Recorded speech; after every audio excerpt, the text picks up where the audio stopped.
Good morning, everyone. This is the next lecture of chapter Electricity Class 10 after Electric Current, and today we are going to discuss a very important topic of Class 10, Electric Potential. We will going to learn this topic in three sequence. The very first is electrical potential energy, then electrical potential and then potential difference. इससे पहले कि हम लोग electric potential energy को समझें क्या होता है, हम लोग थोड़ा क्लास 9 का एक बार रिवीजन कर लेते हैं. क्लास 9 में हम लोगों ने पोटेंशियल एनर्जी पढ़ा था और पोटेंशियल एनर्जी को कुछ यूँ डिफाइन किया था हम लोगों ने कि किसी बॉडी के अंदर एनर्जी अगर स्टोर हो जाता है उसकी पोजीशन की वजह से या फिर उसके कॉन्फ़िगरेशन की वजह से, तो उसे हम लोग पोटेंशियल एनर्जी कहते हैं. और स्टैंडर्ड 9 में ही हम लोगों ने पढ़ा था कि पोटेंशियल एनर्जी जो होते हैं वो तीन तरह के होते हैं. उसमें पहला जो था वो आपको ग्रेविटेशनल पोटेंशियल एनर्जी था, दूसरा जो था आपको वो इलास्टिक पोटेंशियल एनर्जी था, and the third is electrostatic potential energy, जो वहाँ पर हम लोगों ने नहीं पढ़ा था और छोड़ दिया था, और इस वादे से छोड़ा था कि उसको स्टैंडर्ड 10 में ज़रूर देखेंगे. तो वो जो पोटेंशियल एनर्जी का तीसरा टाइप था, that what we call electrostatic potential energy is also called electric potential energy. So electric potential energy क्या होता है हम लोग उसके बारे में भी जानते हैं. आपको यहाँ पर एक छोटा फोटो दिख रहा होगा, यहाँ पर एक फिगर दिख रहा होगा आपको. इस फिगर में आपको 2 पॉइंट दिख रहा है, ए और बी. आपके पास एक चार्ज है, this charge is plus Q. पहले तो यहाँ पर दो बातें आप अभी ही क्लियर कर लो. दो बातें, एक टेस्ट चार्ज और एक सोर्स चार्ज. अगर हम डेफिनेशन पढ़ें तो electrical potential energy of a small test charge, तो यहाँ टेस्ट चार्ज आ रहा है, इस बात को आप ध्यान रखेंगे, अंडरलाइन कर लेंगे टेस्ट चार्ज को.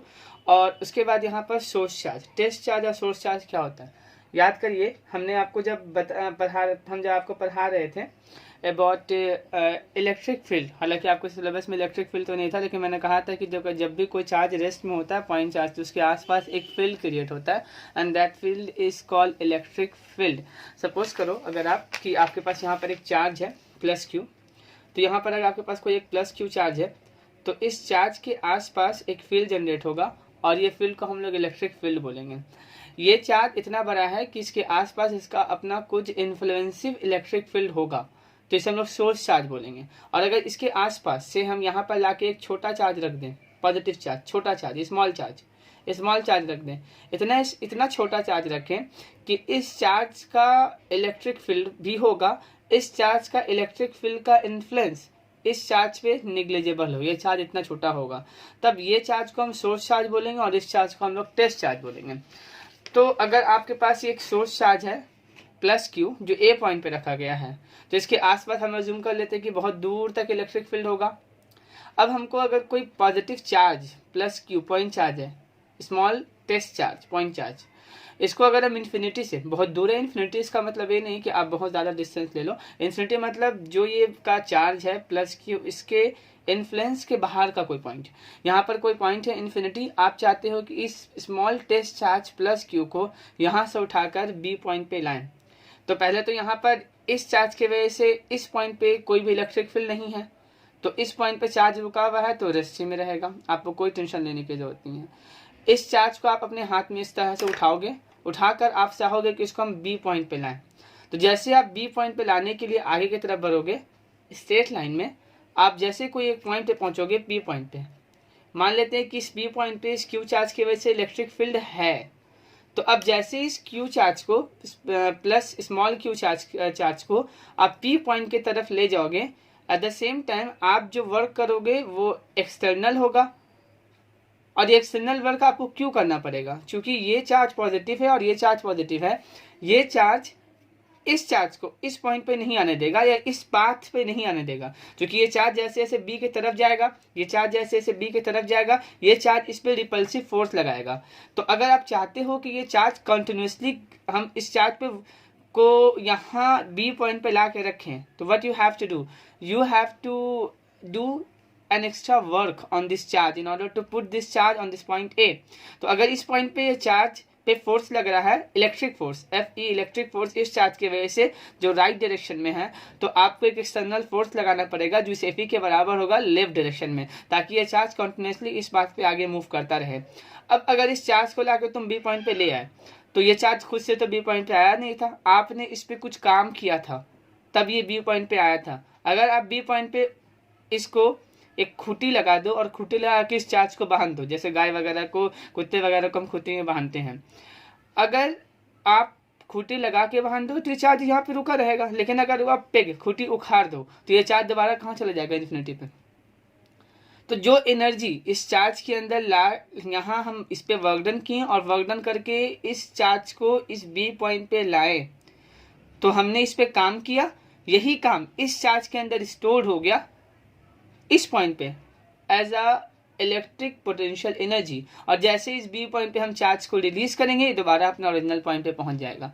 ये बिल्कुल एनालॉग है, जैसे आप किसी एक बॉडी को लें, एक बॉल को लें और उस बॉल को आप जमीन से उठाकर किसी h हाइट पे 10 मीटर की हाइट पे रख दें, उस बॉल रखे नहीं मतलब हाथ में अपने होल्ड किए रहें, अचानक उस बॉल को अपना हाथ हटा लें, वो बॉल नीचे गिर जाएगा। तो क्वेश्चन ऐसा होता है कि बॉल नीचे क्यों गिरा, क्योंकि आप जब जमीन से उठा के उसको ऊपर लाए थे तो आपने उसके अंदर वर्क डन किया था, और जो वर्क डन आपने उसको ऊपर किया था, उसके उस बॉडी पर किया था, वो उसके अंदर स्टोर हो गया था as a gravitational potential energy. जैसे आपने रिलीज किया बॉल को, वो नीचे गिर गया। सेम वे में इस प्लस क्यू चार्ज को जब आप उठा के इस बी पॉइंट पे लाओगे, तो you have to do some work and that work is stored in this charge in the form of energy, and that energy is electrical potential energy. Hope आपको समझ में आता होगा। तो डेफिनेशन देख लेते हैं। Electrical potential energy of a small test charge at any point in the electric field of source charge is the amount of work done in bringing a small test charge from infinity to the given point without acceleration. You have to move this charge slowly. Acceleration नहीं आना चाहिए इसके अंदर। अब थोड़ा सा formula, ये definition आपको याद होना चाहिए। फॉर्मूला आपको सिलेबस में तो नहीं है, बट एक लिंक करके पढ़ने में फॉर्मूला पढ़ना बहुत ही ज्यादा इंपॉर्टेंट होता है। इससे पहले हम लोग कूलम्ब्स लॉ पढ़े थे।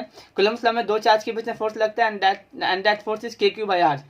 इन SI k is equal to 1/4 pi epsilon not. सो हम जानते हैं क्लास 9 से work done is equal to होता है फोर्स इनटू डिस्प्लेसमेंट, और मैंने कहा जो यहाँ वर्क डन आप कर रहे हो यही वर्क डन स्टोर्ड हो रहा है in the form of energy. तो we can write WD that is work done is equal to energy and F into S is the displacement of the body. So this is U.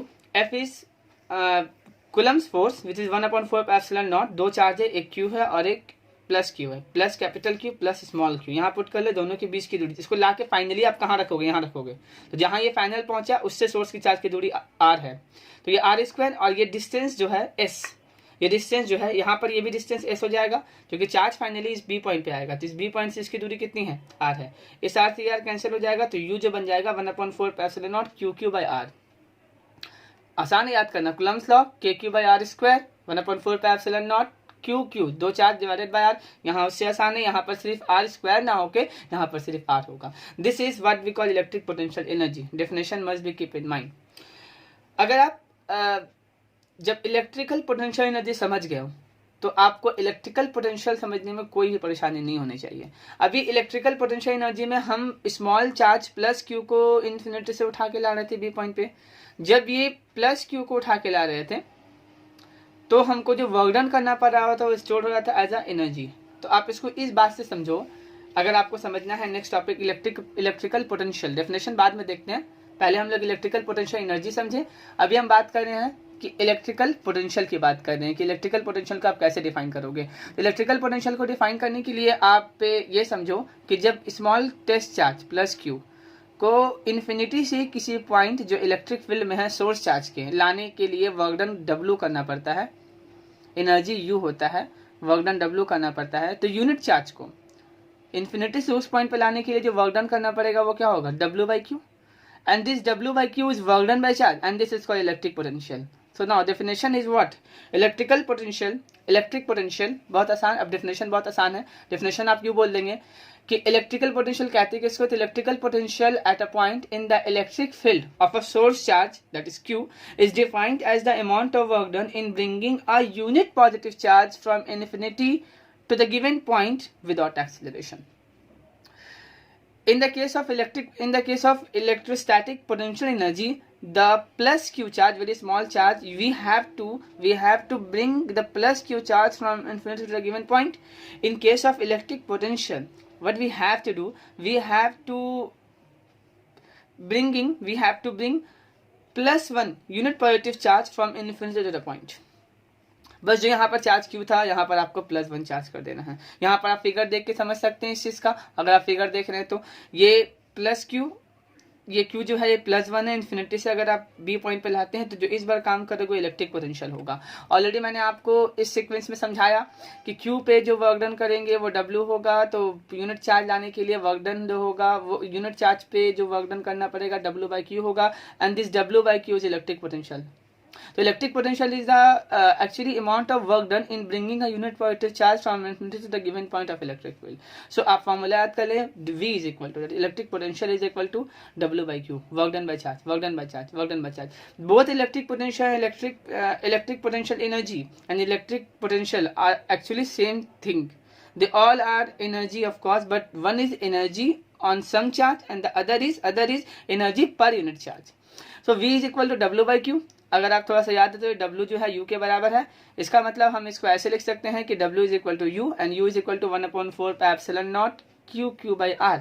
अगर इस पूरे को लाके यहाँ put कर लेते, ये छोटू वाला Q और ये वाला Q get cancel and should be equal to V is equal to 1/4 epsilon naught Q by R. This is the formula of V. आपके स्टैंडर्ड में, स्टैंडर्ड 10th में जो आपको न्यूमेरिकल दिया जाएगा for exam purpose, this is only V is equal to W upon Q. But जब हम लोग कंटिन्यूएशन में पढ़ रहे हैं तो काफ़ी इंपॉर्टेंट होता है कि हम लोग थोड़ा एक्स्ट्रा पढ़ लें, ताकि हम लोग क्लास 12 में इस चैप्टर को दोबारा पढ़ना है डिटेलिंग से, तो उस वक्त हमको कोई प्रॉब्लम ना हो। तो just keep both the formula in your mind. Okay, तो हमको जो फार्मूला मिल गया इलेक्ट्रिक पोटेंशियल का, वो मिल गया work done by charge. Okay, this charge is not stress charge, this charge is stress charge, not source charge. Okay, electric potential पढ़े हम लोग। इलेक्ट्रिक पोटेंशियल स्केलर है कि वेक्टर है? Sir electric potential W by Q, W scalar है, Q भी scalar है, and 2 scalar, when we divide 2 scalar it will give a scalar quantity. तो electric potential is a scalar quantity. अगर हम लोग इलेक्ट्रिक पोटेंशियल की unit की बात करें तो ऐसा यूनिट क्या होगा? तो V is equal W by Q, W का जूल होता है और Q का कूलम. दिस इज जूल पर coulomb, and this joule per coulomb is the SI unit of electric potential, and it is also called volt, named after the scientist Alexandra Volta. Now the next topic is potential difference, that is PD. PD potential difference short में हम इसको PD लिखते हैं. PD क्या है? तो अगर आपको पीछे का याद है तो ये भी याद है. पोटेंशियल डिफरेंस क्या? डिफरेंस है. देखो पोटेंशियल का डिफरेंस है, वेलोसिटी डिफरेंस, वेलोसिटी का difference, work done difference, work done का डिफरेंस. तो ये पोटेंशियल का डिफरेंस है. मतलब 2 पॉइंट पे पोटेंशियल निकाला गया होगा और उसे घटा दिया गया होगा. यहाँ देखिए इन्फिनिटी पे एक चार्ज था, इस चार्ज को B पॉइंट पे लाया गया और फर्दर इस पॉइंट पे A पॉइंट पे लाया गया. तो जब B पॉइंट पे लाया गया तो इसका पोटेंशियल हो जाएगा VB, जब A पॉइंट पे लाया गया तो पोटेंशियल हो जाएगा VA. आपसे पूछे कि सर किसका पोटेंशियल ज़्यादा है, A पॉइंट का कि B पॉइंट का? तो बहुत आसान है, जो सोर्स चार्ज के नज़दीक है उसका पोटेंशियल ज़्यादा होगा. सोच के देखो, अगर इस चार्ज को, ये यूनिट चार्ज को उठा के B पॉइंट पे रखते हो तो हमें कुछ काम करना पड़ेगा, धक्का मारेगा. ये वो काम जो आप इसको, इस चार्ज को यहाँ रोकने के लिए करोगे, कौन कर लो कितना होगा. फिर इसी चार्ज को उठा के यहाँ लाओ और फिर सोचो तुम्हें कितना वर्क डन करना पड़ा. वर्क डन कहाँ ज़्यादा होगा? क्योंकि ये चार्ज नज़दीक है, तो ये चार्ज, ये पॉइंट इस चार्ज, सोर्स चार्ज से नज़दीक है, तो इसकी वजह से रिपल्सिव फोर्स A पॉइंट पे ज़्यादा होगा as compare to B point.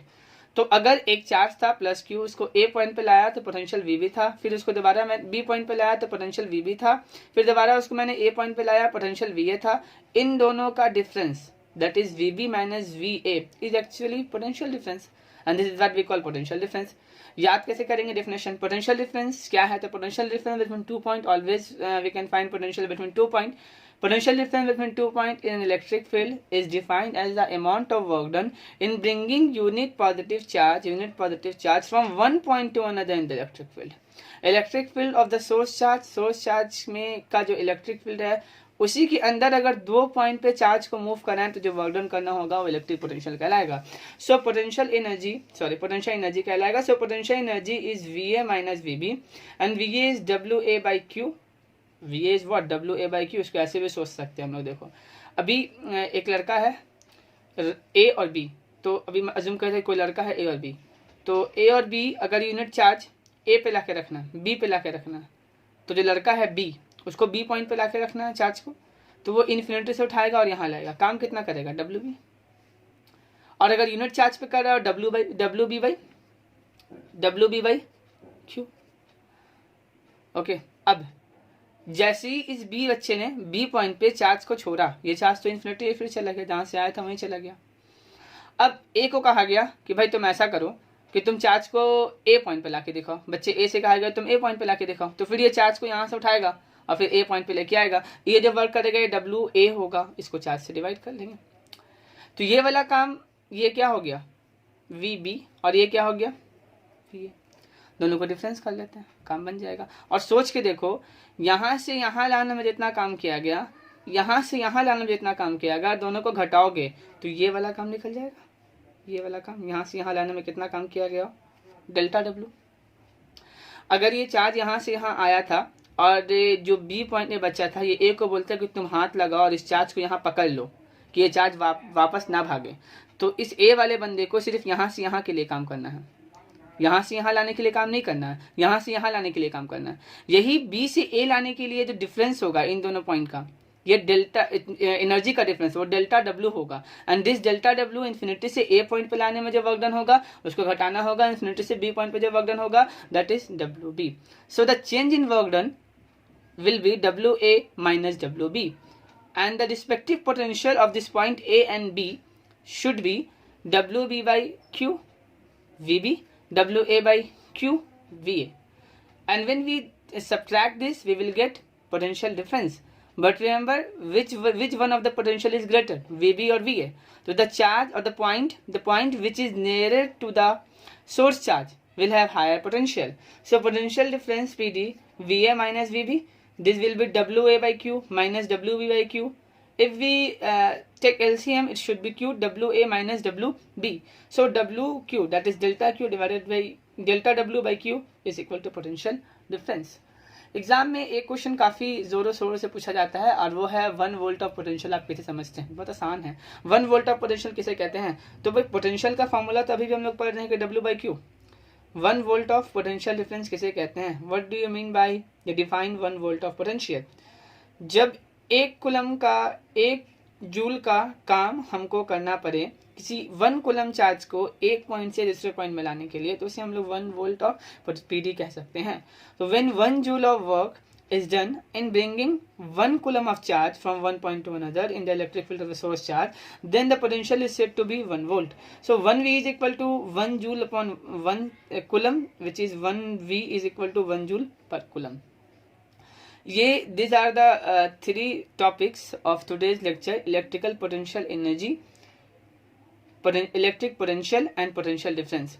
Now we will see some related question. There are probably 2 questions which may be asked in standard 10th or in the syllabus that we are going to discuss now. Now the first question is 50 coulomb of charge is brought from infinity to a point in an electric field when 62.5 joule of work is done. What is the potential at that point? यहाँ पे 2 चीज आपको दिख रही है, एक तो work done दिख रहा है, joule is the unit of work done, 62.5 work done given है, और यहाँ चार्ज गिवन है 50 कूलम। 50 कूलम का चार्ज इन्फिनिटी से किसी पॉइंट पे लाया जाता है किसी इलेक्ट्रिक फील्ड में, और इसके लिए काम करना पड़ता है 62.5। तो आपको निकालना है पोटेंशियल। सॉल्व करते हैं, काफ़ी आसान क्वेश्चन है, बहुत ज़्यादा इजी क्वेश्चन है। तो अगर हम यहाँ देखें तो हमको पहले चार्ज गिवन है। चार्ज कितना? चार्ज को हम लोग स्टैंडर्ड क्यू से लिख लेते हैं। चार्ज है 50 coulomb and work done W is equal to 62.5 joule. हम जानते हैं कि V इज इक्वल टू होता है W by Q. So here W is equal to 62.5 joule divided by 50 joule. If we remove this point, it should be 10. So 625 divided by 500 volt. आप चाहें तो joule पर सेकंड भी लिख सकते हैं, जूल पर कूलम भी लिख सकते हैं, दिस इज कूलम, जूल पर कूलम भी लिख सकते हैं, आप वोल्ट भी लिख सकते हैं। जब इसको सॉल्व करेंगे आप तो इट विल 1.25 वोल्ट, जो कि आपका पोटेंशियल डिफरेंस का आंसर होगा। Question number 2 is work of 25 joule and 30 joule is done when 5 coulomb charge is moved from infinity to a point A and then a point B respectively. 25 coulomb और फिर 25 joule और फिर 30 joule. 25 joule का work done करना पड़ता है जब 5 coulomb charge को इन्फिनिटी से पॉइंट ए पे लेके आते हैं, और 30 जूल का तब करना पड़ता है जब बी के पास लेके आते हैं। तो अगर फिगर समझें तो अगर ये मेरे पास सोर्स चार्ज है तो नज़दीक कौन सा पॉइंट है, ए की बी? तो बोलोगे सर जिसमें काम ज़्यादा करना पड़ा वो पॉइंट सोर्स चार्ज के नज़दीक होगा, पॉइंट बी यहाँ होगा, पॉइंट ए मान लेते हैं यहाँ होगा, इन्फिनिटी से चार्ज को लेके आ रहे हैं और वो चार्ज 5 कूलम का है यहाँ पर। तो यहाँ का जो पोटेंशियल होगा वो VA होगा, यहाँ का जो पोटेंशियल होगा वो VB होगा। बारी बारी दोनों को फाइंड कर लेते हैं, VA कितना होगा और VB कितना होगा। तो अगर यहाँ पर सॉल्यूशन करें, सॉल्यूशन में हम यहाँ से यहाँ जो वर्क डन होगा वो WB होगा, यहाँ से यहाँ जो वर्क डन होगा ये इन्फिनिटी है अगर तो ये WA होगा।